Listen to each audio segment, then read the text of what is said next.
want to know a little bit more about your journey, your thought process, the challenges, what went in your mind, what you did right, what you did wrong.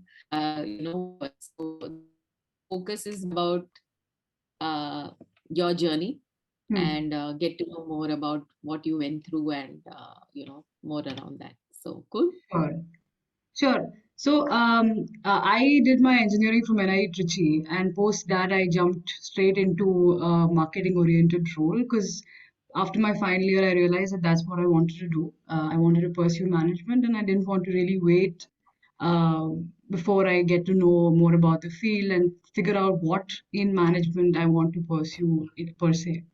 So that's what I did. And as soon as I started working, I always had the plan of getting down with GMAT, but it was just not easy to get that done, right? So I started reading. There's so much information about GMAT online, and how you should do it. I started to try to do some self prep, but it never really worked out.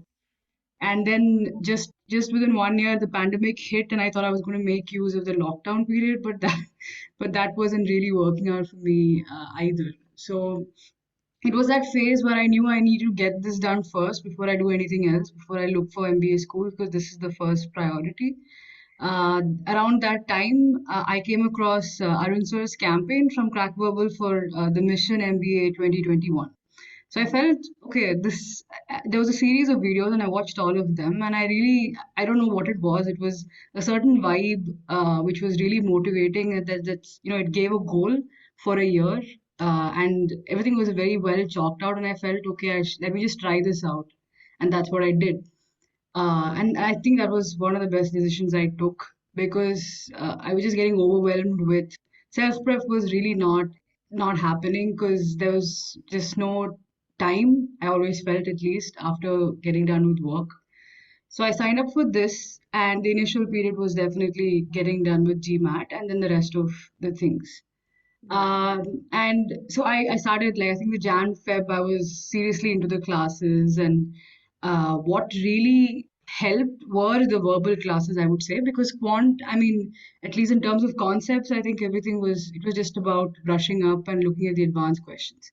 So I did seriously look at all of the verbal classes, but I wasn't still ready to book a date because I wasn't sure. And it went on, and I had a gap, unfortunately, because work started getting really hectic. And then I picked it up again very seriously, and I wrote GMAT in August. So the whole process, of course, was overwhelming, but I felt like there was a structure which CrackVerbal gave. There was the study plan, and I tried to follow that as much as I could. And along with that, it's about knowing what to practice. It's because there's so much information online. There's like 1,000 mock tests, and you don't know what really is useful. So, like, Crackverbal really broke it down and said, you do this first, then you go to this, and then you do these resources, and you're good to go. So I just decided that I'm going to stick to that. I didn't have time to look at anything else, and that's what I did. Right. Yeah, go ahead, please. You mentioned challenges, right? So, Yeah. were your challenges more around the time, or were your challenges more around, the motivation to just even sit and study? What was the main challenge you were facing? I think both. And I felt like it was a huge, and the more I delayed it, I kept saying, okay, I'll be ready for it. And then the more I delayed it, the more I felt like the mountain was getting bigger to climb in my head. And to be honest, like, so during these classes, especially Arun sir's, what I really enjoyed was he used to keep, his tone is very reassuring. So, like, you do a question and he says, okay, this is a 760 level question. And then I'm like, okay, I should be able to do this. And because that's my target score. And sometimes I used to crack it, and sometimes I didn't. And then he goes like, you know what? It's okay. There are a lot of these students who don't crack these, but they learn from these, and then they go ahead and get their target score. So that also helped when you have someone who's telling you that it's fine if you make mistakes. And that was also a challenge because I'm someone, I think, being somewhat of a perfectionist, I wanted to get done with everything in the sense that I was waiting to feel completely confident that I'll really ace this test and then go write the test. But that was not going to happen because that's just a myth of feeling at that level of confidence. It's more about practice, doing those mocks, and then going for it, like after a point. Right. So yeah, that's Right. what I did. So what was the process you followed? You made sure that you attended all classes and then Yeah, you started your practice and yeah. then monitored yourself in each practice. And when did you start taking the full length test? How did Um, what was the flow that you maintained? Yeah, so I was doing the classes itself. Like the classes I took very seriously Mm, because at the end of the day, it was not just about concepts. And I would say I took verbal little more seriously than quant because of what I just mentioned. And mm, for verbal, there was a really questions were being solved during the class. So it was that 2 hours you were ending up doing a lot of practice. And I gave a lot of importance to the explanations, mm, not just the question and getting it right. And I saw a marked difference after I started doing that. So before, whenever I did that self prep, I used to just do a list of questions, see if I get it right or wrong, and just look at the wrong questions. mm, But that wasn't the way to go because the thing is, I would have gotten a few of them right by pure luck or like just an intuition that went right that day need not be the same case the next time. So that's something I learned. Even the question that I got right, I like gave a lot of importance to the explanation that went behind it, and especially sentence correction. mm, uh, what I thought was I was just getting things right because I was able to. My grammar is decent, and I was just able to go through it. But then the tougher questions came, and I was just making mistakes left, right, and center. So then I went into looking at the structure. Every question was there was a logic to getting it right, and it was not just about getting the grammar right. So those things only came with listening to these explanations. I think I watched a couple of videos again, not just once, because I was, it's not easy to remember all of these things. So that's what I did. And once I felt comfortable. Once I finished all the classes, I just dove right into the questions, the official questions. right. That took a good amount of time. Also because I want to do the same approach, where I'm not just attempting it and trying to see if I'm getting it right or wrong, like looking at the explanations of each question. So that took a considerable amount of time. Right, right. Yeah. So when did you feel that, okay, now I'm ready to take the final test? So, to be honest, I never really felt that because I was saying, like, it never seemed to be happening. But I knew for sure that I did want to go and apply for round one. Mm, I didn't want to delay that, and I because I read everywhere, and then yeah, round two and round one probably not too much difference, but I didn't want to take that chance. mm, So that was the goal, and I said that I have to write it before round one. mm, After writing a few mocks, I think yes, I did feel much better than because when you don't write any mock, you just don't know where you are. You just keep mm, practicing. I was doing that a lot. And yeah, once I started doing the official mocks, I got a little bit better in terms of that confidence. And I just went ahead and scheduled the test. And I said, let's see how this goes. And right. go forward. So on your MBA.com test, right, were Yeah. you ranging around the same score that you finally got? What Not really. So it was a steady increase, and then it was somewhere. So I don't think I really got 760 in any of my mocks. I hit 700, 720 for the first two, and I reached 740 also, mm, and that was the range. So I was expecting. I didn't know because again my problem was in quant. Although I keep saying that I'm comfortable with quant, I always used to make some mistake or the other mm, in quant, and verbal was started becoming my forte. So right, the plan I had towards the end was I'm going to go in thinking that I will probably miss those one or two questions in quant and not try to perfect that, but mm, try to make that up in verbal. mm, Because and I did a lot more practice just towards that tag end, mm, to just with the advanced questions and all of that, just to get my verbal accuracy even better. And that's exactly what happened. So I right. got a 49 in Q and I think 50, 49, 51, I'm not too sure. So, but my verbal was higher.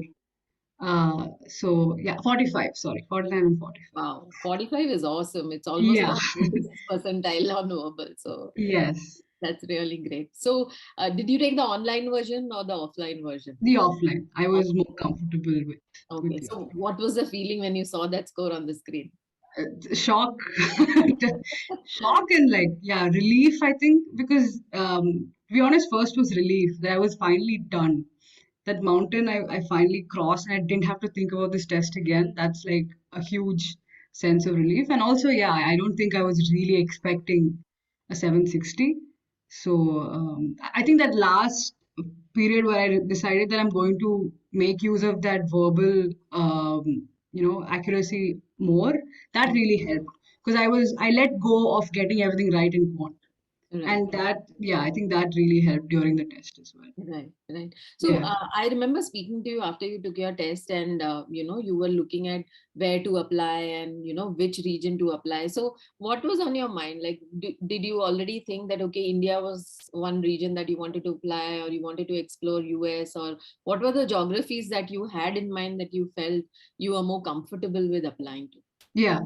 So, to be honest, in the beginning, US was never in the picture. I thought because ISB was one of the schools that I wanted for sure to apply.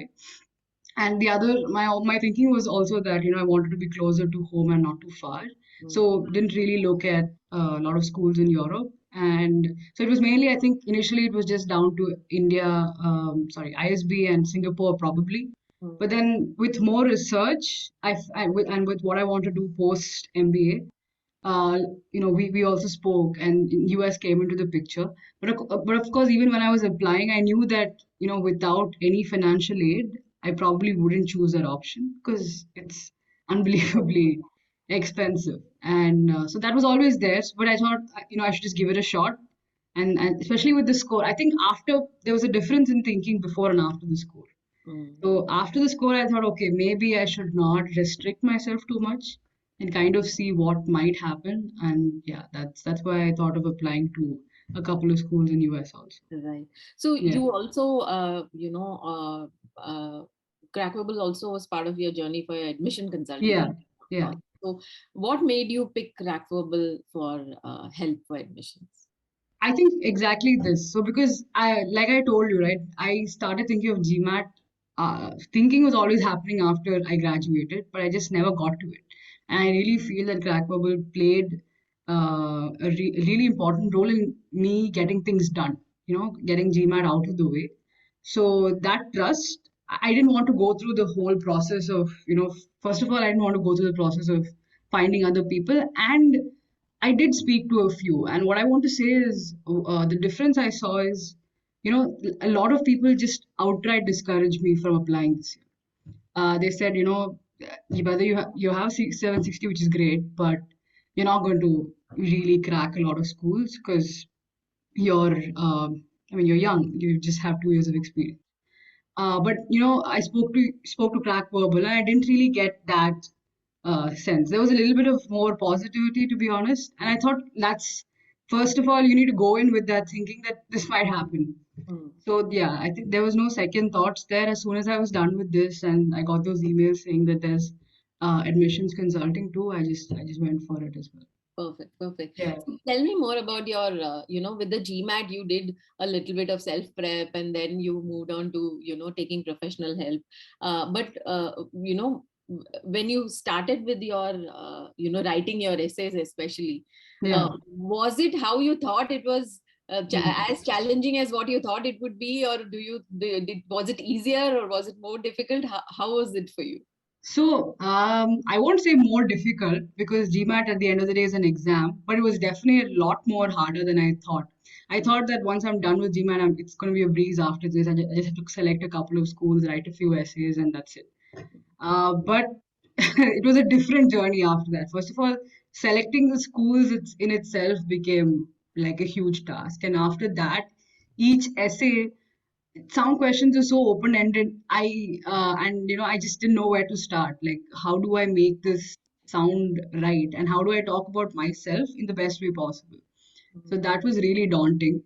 And again, so that's where, like, I'm really glad I looked for this help as well, because you need somewhere to start, right? I have everything on my resume remains the same, but how do you put it across in a very structured manner and like in a story format? I wasn't really, it's not just about knowing how to write. Mm. That wasn't the problem. It was about how to put it across. Right. If you had more time, because I think by the time you took your GMAT and by the time It you had was the it was very exam, close you to were the very close. If you had more time, would you have done things differently, or would you have Mhm. added more things to your research? how, anything that comes to your mind during that process? Not really. I think we managed, like some of the things were last minute, but we did manage uh, like everything with, and it was also a little bit of luck. So with LORs, that side was quite smooth, luckily, because of my company. And yeah, I think there's a little bit of luck also played a role. Mm. But the only thing that I would probably have done more is apply to more schools. That's it. Like if I had more time, then probably more bandwidth to write more essays. But apart from that, I don't think things luckily worked out even with that short period of time. Right, Yeah. right. So tell me about the interview process. How did that go for you, and Yeah. how, especially US schools versus Indian school, because you got admit from an Indian school as well as a US school, right? So Yeah. what was the difference in the interview process, and Hmm. how was the assessment different for the outcome for you? Okay. So, first of all, again, I think there's a lot of myths to be busted online. So, my first suggestion is don't read too much online. Speak to people who have gone through the process. That's the best way to learn.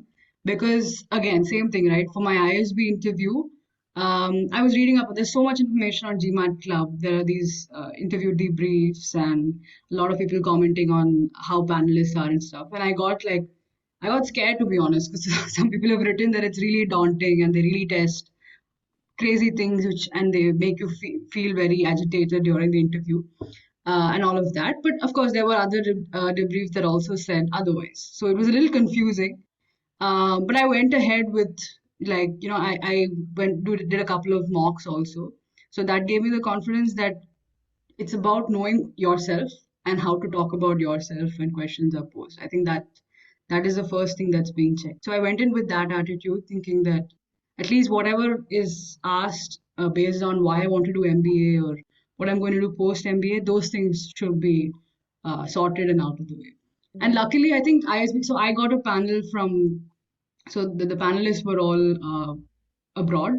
So I don't know if that makes a difference. I don't know if yeah, I don't know if I just got lucky or whatever. But it was very conversational. Mm. They were very interested to understand what my goals were post MBA and why I'm doing this. Like why For MBA? ISB. This is for ISB. Yeah. Okay. Okay. I wasn't expecting that, so that's what I was saying. I thought that it's there. It was a little bit more pointed compared to my US interview. So if I said something that I want to do this, there Mm. were a couple of follow-up questions. Why? So Mm. I had to really substantiate what I'm talking and if I have done my research or I'm just randomly wishfully thinking. So that prep was important, especially for ISB, Mm. because they did check my thought process. Mm. I was not just randomly saying some short term or long term goal. It kind of needed to make sense with what I've been doing so far and everything. Mm. So it was definitely a good experience. And towards the end of the interview, it was more about them telling me about ISP and what I should expect. So yeah, I thought it was, but you never know. I thought it was positive, Mm. but I wasn't like too sure. Mm. When it came to US, I think both were. So I attended Tepper's also, Tepper and UCLA. I got in at both, Mm. and UCLA is conducted by a student, so Mm. it was a little different. They Mm. have a list of questions they ask, and yeah, it was again very conversational. Indian Nothing. student, international student, or It was a it was a Korean student. Korean student? Yeah. Okay. Okay. But yeah, he was very polite. I think one thing that is so for them it's just about transcribing whatever I say. Mm. But at the same time, there weren't too many follow-up questions to Mm. what. So they had a list of questions that they needed to ask me, and that was about it. Mm. For Tepper, it was conducted by one of the admission director itself. Mm. And again, there it was more about knowing about me. Mm. Like why I'm doing this, what I'm doing, and what I want to do, and why Tepper. Mm. So again, very, very conversation. Didn't really feel like an interview, to be honest. But yeah, Okay. that's the So difference. how long? So you've got admits from two schools in Yeah, US and yeah, one school in India. yeah. How long did it take for them to send you an admit email? So both of them, so Tepper and UCLA had a decision date. So it was not like they were sending out rolling Mm. acceptances. So that waiting period between the interview and the decision date was the worst. Like again, as much as I'm advising not to read stuff online, I went through the same process. You read upon GMAT Club, people talk about if they heard whether someone else got an admit. But with these schools, like, yeah, they don't say anything before the decisions date. So both of them sent it, I think, very early on the day of that decision date.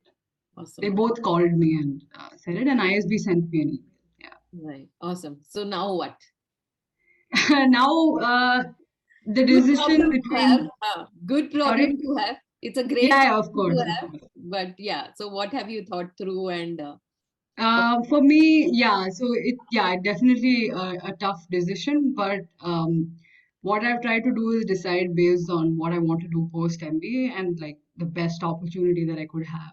Hmm, So for that, I want to look at product management post MBA, and hmm, for that, what I've heard is UCLA Anderson would probably be the best.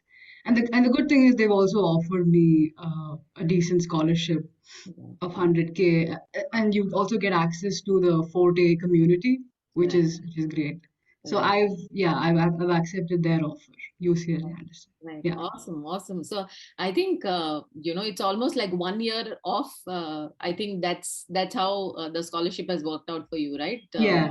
It's Yeah. you're paying only for 1 year instead of the 2 year tuition fee. Yes, That's exactly. awesome. That's awesome.